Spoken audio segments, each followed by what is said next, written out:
4 tips professors should consider when teaching online. Tip number 1, be more available. Office hours are very useful and necessary for students to be successful during their time at Champlain.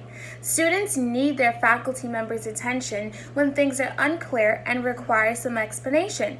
On campus, it's so easy to just pop into a professor's office and see if they're free, but online it looks a lot different.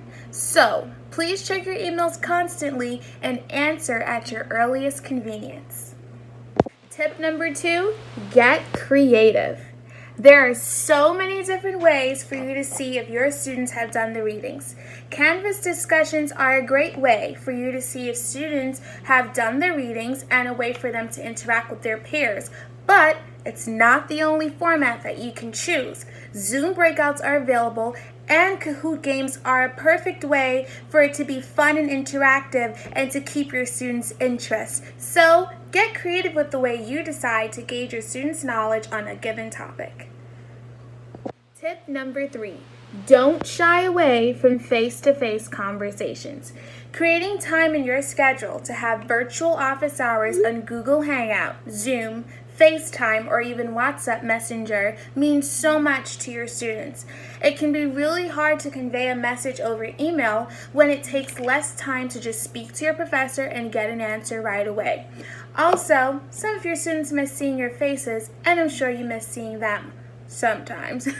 So please don't shy away from virtual face-to-face conversations. Have that Google Hangout, have that Zoom call. You can record those, so don't shy away. Tip number 4, ask for feedback.